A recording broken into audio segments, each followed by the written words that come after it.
بسم اللہ الرحمن الرحیم۔ شداد کی جنت، اس پر احسانات الہی اور اس کا کفر۔ آج کے اس ویڈیو میں ہم آپ کو شداد کے بارے میں بتائیں گے۔ فتح القدیر میں ہے کہ اللہ تعالیٰ نے ملک الموت حضرت عزرائیل علیہ السلام سے پوچھا، تمہیں کسی انسان کی روح قبض کرتے وقت کبھی رحم بھی آیا ہے؟ حالانکہ اللہ عز و جل خوب جانتا ہے۔ ملک الموت نے عرض کیا، یا اللہ عز و جل، مجھ کو 2 انسانوں کی جان نکالنے میں بڑا ملال ہوا تھا، اگر تیرا حکم نہ ہوتا تو میں ہرگز ان کی جان نہ نکالتا۔ ایک اس وقت جب نیلے بیکراں سمندر میں ایک چھوٹا سا جہاز اپنی منزل کی جانب رواں دواں تھا۔ جہاز میں بہت سارے مسافروں کے علاوہ ایک عورت ایسی بھی تھی جس کی یہاں ابھی اسی وقت بچہ پیدا ہونے والا تھا۔ تیرے حکم سے میں نے پرسکون سمندر میں اچانک ہی لہریں اٹھا دی اور ساتھ ہی ہوا بھی تیز کر دی، اور دیکھتے ہی دیکھتے ہوا نے طوفان کا رخ اختیار کر لیا، اور سمندر سے اٹھنے والی لہروں نے اسے ٹکرا کر اسے ہچکولے کھانے پر مجبور کر دیا۔ سبھی مسافر حیران و پریشان سمجھنے کی کوشش کر رہے ہیں کہ اچانک ہی موسم نے اپنا مزاج کیسے بدل لیا۔ طوفان بڑھتا جا رہا تھا اور مسافر زندگی کی دعائیں مانگ رہے تھے، لیکن تجھ کو تو کچھ اور ہی منظور تھا۔ ہوا کے تیز جھڑکوں اور سمندر کی طاقت موجوں نے جہاز کو توڑ کر ٹکڑے ٹکڑے میں بدل دیا۔ جن مسافروں کو تیرنا آتا تھا وہ تیر کر اپنی جان بچانے کی جی توڑ کوشش کر رہے تھے، لیکن میں نے تیرے حکم سے اکثر کی روحیں قبض کر لی۔ وہ عورت جس کو بچہ پیدا ہونے والا تھا، جہاز ڈوبنے کے خوف اور طوفان کی دہشت سے بے ہوش ہو چکی تھی اور جہاز کے ٹوٹے ہوئے ایک تختے پر پڑی ہوئی تھی، اور یہ ریختہ بے اتھا سمندر میں تیز لہروں کے سہارے بہتا چلا جا رہا تھا، اور اسی حالت میں عورت کے یہاں بچہ پیدا ہوا، اور ولادت کے اگلے ہی لمحے میں تیری طرف سے حکم ہوا کہ اس عورت کی روح قبض کر لی جائے۔ حکم کی تعمیل پلک جھپکنے سے قبل ہو گئی۔ اس وقت اس عورت کی روح قبض کرتے ہوئے مجھ پر رقت طاری ہوئی تھی۔ اللہ تعالیٰ نے فرمایا، جانتے ہو بعد میں اس بچے کے ساتھ کیا معاملہ ہوا؟ حضرت عزرائیل علیہ السلام نے فرمایا، میرا رب عز و جل ہی تمام جہانوں کے معاملات سے آگاہ ہے۔ اللہ عز و جل نے ارشاد فرمایا کہ میں نے اس پر اپنی بے پناہ نوازشات فرمائی اور اس کو دنیا کا بادشاہ بنایا، لیکن بجائے میرا شکر گزار بندہ بننے کے اس نے کفر کی راہ اختیار کر لی۔ اس بچے کا واقعہ کچھ یوں منقول ہے کہ وہ بچہ بے سر و سامانی کی حالت میں اکیلا ہی تختے پر پڑا رہا، اور وہ تختہ کئی دنوں بعد اللہ کے حکم سے کنارے پر آ گیا۔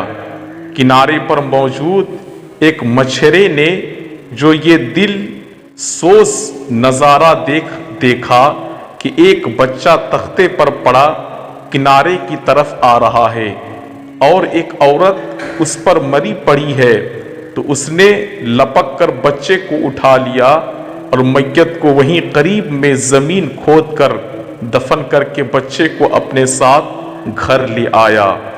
مچھیرا جب بچہ لے کر گھر پہنچا تو بچے کو دیکھ کر اس کی بیوی بہت خوش ہوئی، کیونکہ اس کی یہاں کوئی اولاد نہیں تھی، اور انہوں نے بچے کا نام شداد رکھا۔ مچھیرا اور اس کی بیوی اس بچے کی لاڈو پیار سے پرورش کرنے لگی، یہاں تک کہ وہ 7 برس کا ہو گیا۔ اتنے کم عمر میں شداد نہایت ہی ذہین، عقل مند اور چالاک بھی تھا۔ ایک روز گاؤں کے باہر شداد بچوں کے ساتھ کھیل رہا تھا کہ اچانک ہی شور اٹھا کہ بادشاہ کی سواری آ رہی ہے۔ یہ سنتے ہی سارے بچے بادشاہ کے ڈر سے بھاگ گئے، لیکن شداد وہیں قریب کے ایک ٹیلے میں چھپ کر بادشاہ کی سواری اور شاہی لشکر کا نظارہ دیکھنے لگا، یہاں تک کہ تمام لشکر گزر گیا اور بادشاہ کی سواری گزرنے کے بعد کچھ پیادے گری پڑی ہوئی چیزوں کی خبر گیری کے واسطے لشکر کے پیچھے پیچھے آئے۔ ان پیادوں میں سے ایک پیادہ نے راستے میں ایک پوٹلی پڑی ہوئی تھی۔ اس نے جب پوٹلی کو کھول کر دیکھا تو اس میں ایک سرمے دانی تھی۔ وہ پیادے اپنے ساتھیوں سے بولا، میں نے سرما پایا ہے، اگر تمہاری اجازت ہو تو میں اسے اپنی آنکھوں میں لگا لوں، کیونکہ میری بینائی بھی بہت کمزور ہو گئی ہے، شاید اس سے کچھ فائدہ ہو جائے۔ اس کے ساتھیوں نے جواب دیا، اول تو راستے میں پڑی ہوئی چیز اٹھانا نہیں چاہیے، خیر اب تو نے اٹھا ہی لیا ہے تو بغیر آزمائے ہوئے آنکھوں میں ہرگز مت لگانا، کہیں فائدے کے اور نقصان نہ ہو جائے، پہلے کسی اور کی آنکھوں میں لگا کر دیکھ۔ یہ سن کر پیادے نے ادھر ادھر دیکھا تو اسے شداد ایک ٹیلے کی اوٹ میں کھڑا نظر آیا۔ پیادے نے اسے بڑے پیار سے بلایا اور کہا، بیٹا ہم تیری آنکھوں میں سرما لگائیں تاکہ تیری آنکھ اچھی لگے۔ شداد نے پیادے سے سرمے دانی اور سلائی لے کر اپنی آنکھوں میں سرما لگایا۔ سرما لگاتے ہی شداد کے 14 طبق روشن ہو گئے اور اسے زمین کے اندر چھپی ہوئی تمام خزانے بالکل اسی طرح نظر آنے لگی جیسے صاف شفاف پانی میں چیزیں نظر آتی۔ یہ اللہ کی نوازشات میں سے ایک بہت بڑی نوازش تھی۔ شداد حد سے زیادہ چالاک تھا، لہذا اپنی چالاکی اور عقل مندی سے چلایا، اے خانہ خراب ظالموں، تم نے میری آنکھیں پھوڑ دی، ہائے میں اندھا ہو گیا، یہ میری آنکھ میں کیسا زہر لگا دیا، ہائے اب میں بادشاہ کے پاس جا کر فریاد کروں گا اور تم کو سزا دلواؤں گا۔ پیادے نے جو یہ سنا تو مارے خوف کے سرما وہیں چھوڑا، گرتے پڑتے اپنی جان بچا کر بھاگ کھڑے ہوئے اور شداد اپنی چالاکی اور پیادوں کی بزدلی پر خوب ہنسا اور سرما دانی لے کر اپنا گھر آیا اور اپنے باپ سے سارا واقعہ بیان کر دیا۔ مچھیرا اپنے بیٹے کی ہوشیاری سے بہت خوش ہوا اور بولا، رات کو جب سب لوگ سو جائیں گے تو ہم اپنے بھروسے کے ذمہ داروں کے ساتھ پہاڑوں وغیرہ لے کر چلیں گے اور جہاں بھی کچھ بھی خزانے نظر آئیں گے ہم وہاں سے کھود کر نکالیں گے اور اپنے گدھوں اور کھچروں پر لاد کر خزانہ لے کر آئیں گے۔ اسی طرح بعد شداد نے بہت سا مال و دولت اور جواہر اکٹھا کر لیے اور سب گاؤں والوں کو آئے دن دعوتیں کر کے اپنا اہم کردار رفیق بنا لیا تھا۔ کچھ عرصے جب شداد جوانی کو پہنچا تو شداد نے اس گاؤں کے سردار کو قتل کر کے اس کی جگہ پر خود سردار بن بیٹھا۔ ہوتے ہوتے یہ خبر دوسرے حاکموں اور فوجداروں کو پہنچی تو انہوں نے شداد کو سزا دینے کا ارادہ کیا۔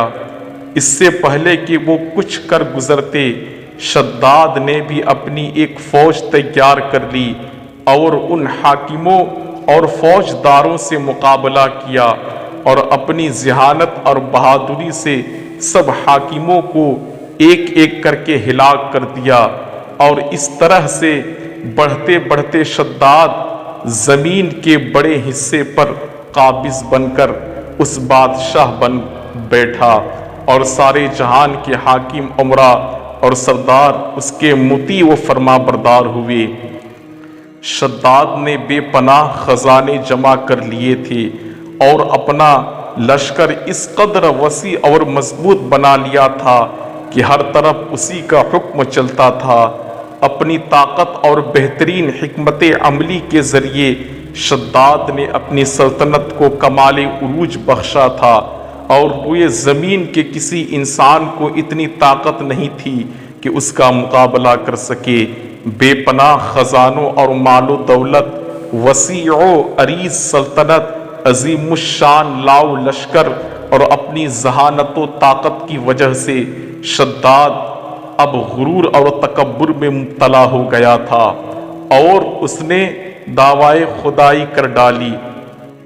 عالموں اور واعظوں نے اس ملعون کو پند و نصیحت کی اور حق تعالیٰ کے خوف اور اس کی عبادت کی طرف رغبت دلانے کی بہت کوششیں کی، لیکن شداد کا کہنا تھا کہ دولت و حکمت، جاہ و ثروت، عزت و شہرت اور حشمت سب کچھ میرے پاس موجود ہے، تو مجھے کیا ضرورت ہے کہ میں کسی خدا کی اطاعت کروں۔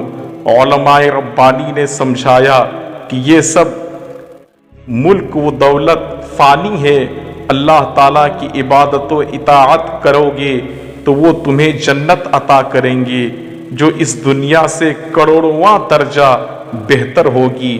شداد نے پوچھا، اس جنت میں کیا خوبی ہے؟ تو عالموں نے جو کچھ بھی خوبیاں اور تعریفیں جنت الفردوس کی پڑھی اور سنی تھی وہ سب ان کے سامنے بیان کر دی۔ علماء کی باتیں سن کر شداد نے حقارت سے ہنستے ہوئے جواب دیا، مجھے اس جنت کی کوئی پرواہ نہیں اور نہ ہی مجھے وہ جنت چاہیے، کیونکہ مجھ میں اتنی طاقت اور قوت ہے کہ میں اس سے بھی اچھی جنت اس دنیا میں بنا سکتا ہوں۔ اس کے بعد اس نے اپنی جنت بنانے کا حکم نامہ جاری کیا۔ چنانچہ اس نے اپنے افسروں میں سے 100 معتبر افراد کو بلایا، ہر ایک کو 1000 آدمیوں پر مقرر کیا، اور تعمیر کے سلسلے میں ان سب کو اپنا نقطۂ نظر اور پسند سمجھا دی۔ اس کے بعد پوری دنیا میں اس کا نام، اس کا کام کے ماہرین عدن بھیجوانے کا حکم دیا۔ علاوہ ازیں اپنی قلمرو میں سب حکمرانوں کو یہ حکم دیا کہ سونے چاندی کی کانوں سے، کھدانوں سے اینٹیں بنوا کر بھیجیں، اور کوہ عدن کے متصل ایک مربع شہر جنت جو 10 کوس چوڑا اور 10 کوس لمبا ہو بنانے کا حکم دیا۔ اس کی بنیادیں اتنی گہری کھدائی کے پانی کے قریب پہنچا دی، پھر ان بنیادوں کو سنگ سلیمانی سے بھر دیا۔ جب بنیاد بھر کر زمین کے برابر ہو گئی تو ان پر سونے چاندی کے اینٹیں کی دیواریں چنی گئی۔ ان دیواروں کی بلندی اس زمین کے گز کے حساب سے 100 گز کے مقرر کی گئی۔ جب سورج نکلتا تو اس کی چمک سے دیواریں پر نگاہ نہیں ٹھہرتی تھی۔ یوں شہر کے 4 دیواری بنائی گئی۔ اس کے بعد 4 دیوار کے اندر 1000 محل تعمیر کی گئی۔ ہر محل 1000 ستون والا تھا، اور ہر ستون جواہرات سے چڑھاؤ کیا گیا تھا۔ پھر شہر کے درمیان میں ایک نہر بنائی، اور ہر محل میں اس نہر سے چھوٹی چھوٹی نہریں لے جائی گئی۔ ہر محل میں حوض اور فوارے بنائے گئے۔ ان نہروں کی دیواریں اور فرش یاقوت، زمرد مرجان اور نیلم سے سجا دی گئی نہروں کے کناروں پر ایسے مصنوعی درخت بنائے گئے جن کے جڑیں سونے کی، شاخیں اور پتے زمرد کی تھی، ان کے پھل موتی، یاقوت اور دوسرے جواہرات کے بنوا کر ان پر ٹانگ دیے گئے تھے۔ شہر کی دکانوں اور دیواروں کو مشک، زعفران اور عنبر گلاب سے سیقل کیا گیا۔ یاقوت جواہرات کے خوبصورت پرندے چاندی کی اینٹوں پر بنوائے گئے جن پر پہرے دار اپنی اپنی باری پر آ کر پہرے کیے بیٹھتے تھے۔ جب تعمیر مکمل ہو گئی تو حکم دیا کہ سارے شہر میں ریشم کے قالین بچھا دیے جائیں۔ پھر نہروں میں سے کسی کے اندر میٹھا پانی، کسی میں شراب، کسی میں دودھ اور کسی میں شہد و شربت جاری کر دیا گیا۔ بازاروں اور دکانوں کو کم خواب زربفت کے پردے پر آراستہ کیا گیا۔ ہر پیشہ و ہنر والے کو حکم ہوا کہ اپنے اپنے کاموں میں مشغول ہو جائے، اور یہ کہ ہر اس شہر کے تمام باسیوں کے لیے ہر وقت ہر نو قسم کے پھل میوے پہنچا کر 12 سال کی مدت میں یہ شہر جب اس سجاوٹ کے ساتھ تیار ہو گیا تو تمام امراء اراکین دولت کو حکم دیا سب اسی میں آباد ہو جائے۔ پھر شداد خود اپنی لاؤ لشکر کے ہمراہ انتہائی تکبر اور غرور کے ساتھ اس شہر کی طرف روانہ ہوا۔ بعض علماء و مصلحی کو بھی ساتھ لیا اور راستے بھر ان سے ٹھٹھا و تمسخرہ کرتے ہوئے ان سے کہتا رہا، ایسی جنت کے لیے تم مجھے کسی اور کے آگے جھکنے اور ذلیل ہونے کا کہہ رہے تھے۔ میری قدرت و دولت تم نے دیکھ لی۔ جب قریب پہنچا تو تمام شہر والے اس کے استقبال کے لیے شہر کے دروازے پر باہر آ گئے اور اس پر زور جواہرات نچھاور کرنے لگے۔ اسی نازو ادا سے چلتے ہوئے جب شہر کے دروازے پر پہنچا تو روایت ہے کہ ابھی اس نے گھوڑے کے رکاب سے ایک پاؤں نکال کر دروازے کی چوکھٹ پر رکھا ہی تھا کہ اس نے وہاں پہلے سے ایک اجنبی شخص کو کھڑے ہوئے دیکھا۔ اس نے پوچھا، تو کون ہے؟ اس نے کہا، میں ملک الموت ہوں۔ پوچھا، کیوں آئے ہو؟ اس نے کہا، تیری جان لینے۔ شداد نے کہا، مجھ کو اتنی مہلت دے کہ میں اپنی بنائی ہوئی جنت کو دیکھ لوں۔ جواب ملا، مجھ کو حکم نہیں۔ کہا، چلو اس قدر ہی فرصت دے دو کہ گھوڑے پر سے اتر آؤں۔ جواب ملا، اس کی بھی اجازت نہیں۔ چنانچہ ابھی شداد کا ایک پاؤں رکاب میں اور دوسرا چوکھٹ پر ہی تھا کہ ملک الموت نے اس کی روح قبض کر لی۔ پھر حضرت عزرائیل نے بڑے زور سے ایک ہولناک چیخ ماری کہ اسی وقت تمام شہر مع عالی شان و سجاوٹ کے ایسا زمین میں سمایا کہ اس کا نام و نشان تک باقی نہ رہا۔ قرآن پاک میں اس کا ذکر اس طرح ہوا ہے۔ ترجمہ، وہ جو ارم تھے بڑے ستون والے اور شہر سے اس کے مانند کوئی شہر شاندار نہ تھا۔ پارہ 30 سورہ فجر آیت نمبر 7-8۔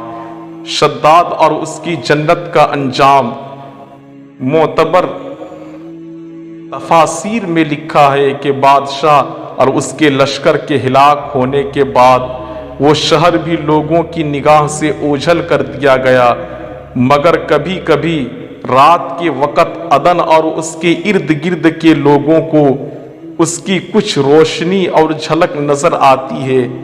یہ روشنی اس شہر کی دیوار کی تھی۔ حضرت عبداللہ بن قلابہ جو صحابی ہیں اتفاق سے ادھر کو چلے گئے۔ اچانک آپ کا ایک اونٹ بھاگ گیا۔ آپ اس کو تلاش کرتے کرتے اس شہر کے پاس پہنچے۔ جب اس کے میناروں اور دیواروں پر نظر پڑی تو آپ بے ہوش ہو کر گر پڑے۔ جب ہوش آیا تو سوچنے لگے کہ اس شہر کی صورتحال تو ویسے ہی نظر آتی ہے جیسے نبی کریم صلی اللہ علیہ وسلم نے ہم سے شداد کی جنت کے بارے میں بیان فرمائی تھی۔ میں نے خواب دیکھ رہا ہوں یا اس کا کسی حقیقت سے بھی کوئی تعلق ہے؟ اسی کیفیت میں اٹھ کر شہر کے اندر گئے۔ اس کے اندر نہریں اور درخت بھی جنت کی طرح تھی، لیکن وہاں کوئی انسان نہ تھا۔ آپ نے وہاں پڑے کچھ جواہرات اٹھائے اور واپس چل دیے۔ وہاں سے وہ سیدھے اسی وقت دارالخلافہ دمشق میں پہنچے۔ حضرت امیر معاویہ وہاں موجود تھے۔ وہاں جو کچھ ماجرا ہوا ان کے ساتھ پیش کیا۔ انہوں نے بیان کیا۔ حضرت امیر معاویہ نے ان سے پوچھا، وہ شہر آپ کے حالت بیداری میں دیکھا تھا یا خواب میں؟ حضرت عبداللہ نے بتایا، بالکل بیداری میں دیکھا تھا۔ پھر اس کی ساری نشانیاں بتائی کہ وہ عدن کے پہاڑ کی فلاں جانب اتنے فاصلے پر ہے، ایک طرف فلاں درخت تو دوسرے طرف ایسا کنواں ہے، اور یہ جواہرات و یاقوت نشانی کے طور پر میں وہاں سے اٹھا کر لایا ہوں۔ حضرت امیر معاویہ یہ ماجرا سننے کے بعد نہایت حیران ہوئے۔ پھر اہل علم حضرات سے اس بارے میں معلومات حاصل کی گئی کہ کیا واقعی دنیا میں ایسا شہر بھی کبھی بسایا گیا تھا جس کی اینٹیں سونے چاندی کی تھی؟ علماء نے بتایا کہ ہاں، قرآن میں بھی اس کا ذکر ہے۔ اس آیت میں ارم ذات العماد یہی شہر ہے، مگر اللہ تعالیٰ نے اس کو لوگوں کی نگاہوں سے چھپا دیا۔ علماء نے بتایا کہ حضور صلی اللہ علیہ وسلم نے یہ بھی فرمایا کہ میری امت میں سے ایک آدمی اس میں جائے گا اور وہ چھوٹے قد کا، سرخ رنگ کا ہوگا۔ اس کے آبرو اور گردن پر 2 تیل ہوں گے۔ وہ اپنے اونٹ کو ڈھونڈتا ہوا اس شہر میں پہنچے گا اور وہاں کے عجائبات دیکھے گا۔ جب حضرت امیر معاویہ نے یہ ساری نشانیاں حضرت عبداللہ بن قلابہ میں دیکھی تو فرمایا، واللہ یہ وہی شخص ہے۔ بحوالہ تذکرۃ الانبیاء، تحقیق شاہ عبدالعزیز دہلوی۔ اس واقعے میں عبرت کے بے شمار پہلو پوشیدہ ہے۔ ایک یہ کہ تکبر سے ہمیشہ بچتے رہنا چاہیے۔ تکبر انسان کو تنزلی کی طرف دھکیل دیتا ہے، اور تکبر انسان نشانی عبرت بن جاتا ہے، کیونکہ تکبر جہنم میں لے جانے والا کام ہے۔ تکبر صرف اللہ عز و جل کی ذات کے لیے ہی مخصوص ہے۔ دوسرا یہ کہ اللہ عز و جل کی خفیہ تدبیر سے ہمیشہ ڈرتے رہنا چاہیے۔ نہ جانے ہمارے بارے میں اللہ کی خفیہ تدبیریں کیا ہے۔ اللہ تعالیٰ سے ہمیشہ عافیت طلب کرتے رہنا چاہیے۔ اے اللہ، ہم تجھ سے بری موت سے پناہ چاہتے ہیں اور عافیت کا سوال کرتے ہیں۔ اے اللہ، ہمیں اسلام پر زندہ رکھ اور ایمان کی حالت میں موت عطا فرما۔ آمین یا رب العالمین۔